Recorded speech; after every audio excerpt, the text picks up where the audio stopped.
we can slide on here to our last story. Let's talk about, finally, we got some more gameplay, some more details, some more looks at South of Midnight. There was a whole developer documentary that dropped on Compulsion Games channels. There's been some extra content from other creators talking to the studio and some of their performers and actors and devs who have been on the team. Again, just some more talks about it, details. Set in the American South. Got a lot of comparisons to Kena Bridge of Spirits. About a 15 to 20 hour journey with, again, face-offs against like mythical creatures from Southern folklore.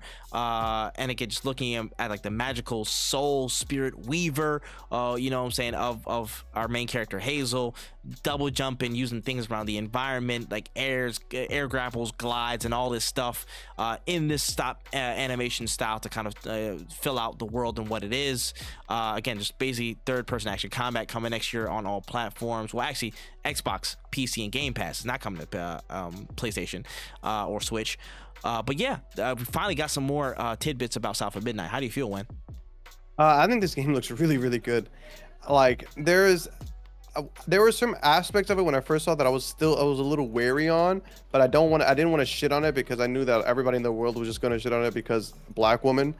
But like after seeing this, like bits and pieces of this documentary, it looks really, really, really good. Like, and I was already hooked on the story. I was gonna love the lore regardless. Yeah. But I'm kind of all in on this game now. Like this game looks like it's gonna be a blast. I cannot wait for this game. The combat looks pretty fucking fun. The world we knew was gonna be gas. The world was never not gonna be gas. I was already from the cinematic I was kind of in, and I don't even really like cinematics like that, but I was like, this is very, very different from what I'm used to. I want to see this play out. Like this is gonna be, I think, a game that a lot of people are gonna shit on unnecessarily because again, Black woman. It's already but started it's gonna with certain bums out there and bums with I'm Z, sure. you understand? I'm 100% sure. But this game looks like it's gonna be very special, and I'm really excited to see this game when it comes out, because I know I'm gonna be playing it. I need to finish the documentary because I started it but didn't get a chance to finish it. Because I'm a big fan of like the background of all of this. Absolutely. And from what I've seen so far, it does seem like a passion project, bro.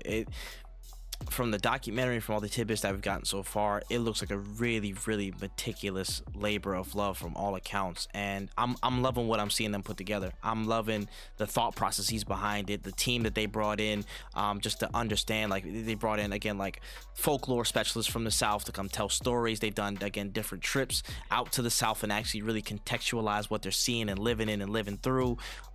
Really, really good stuff.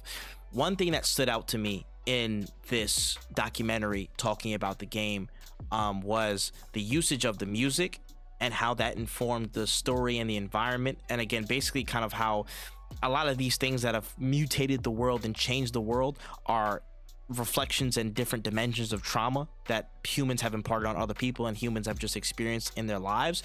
And in that conflict, in that, you know, in these combat scenarios in different places where you're meeting this trauma built in, is kind of contextualized in a musical sense from orchestra. Orchestral music isn't really native to the South. Not really. The folklore music, again, like the folk music, the Southern music, banjos and stuff like that, like those typical instruments that you associate with the Deep South, that's what sticks. That's what's normal. That's what's native to the area. And orchestral music represents this kind of like invasive species, this mutation that isn't really born from, you know, born from the area. It's not native. It's not there.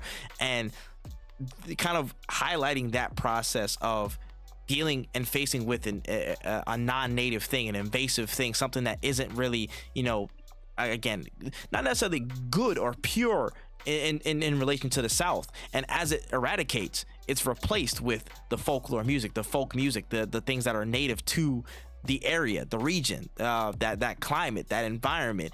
And that's dope to me, bro. The fact that they've gone to that deep of a layer and, you know, shown like, bro, we can take that process and theme of dealing with trauma to that level of where you cast out all the bad and the impure and the foreign that is just, you know, like again, like a nervousness, anxiety and things like that. When you're dealing with that, you effectively treat that. it makes room for the good. It makes room for the pure, the native, the things that are really, really core to what that environment is. And again, like when you defeat monsters, the whole environment opens up and it blooms. There's flowers and all stuff like that. The brightness comes back, and that again, that layering. We went through we looked at it through something similarly, like in what's it called, Tenzukin Zero Zao, when they've used the music to inform a lot of the story and the thematic layering of everything else. And it's dope to see that level here. And again, all they had to say was Kena Bridge of Spirits, and I was in. I was already here. I was already gonna do that, bro. I'm like, yeah, that lock me in, bro. I'll pay the money. I'll pay the $5. Like, let's get into it. But seeing that on top of, again, more glimpses of the gameplay, which looks really, really, really, really good. The art style looks really, really, really fucking good. Again, the musical influence, the story, the character work. That looks like there's a lot of depth in that as well. I am super, super into it. If I wasn't before, I'm absolutely into it now. I think South of Midnight is going to be a really, really dope game, man. I think there's a lot of substantial things in there to be saying. It's really going to be a nice, tidy experience. And again, if it's in that 15 to 20 hour range, that's perfect. To me, that's perfect. And I think it's going to do exactly what it sets out to do. I'm excited for it, man. I'm excited. No, yeah, I am as well. I hope it's not.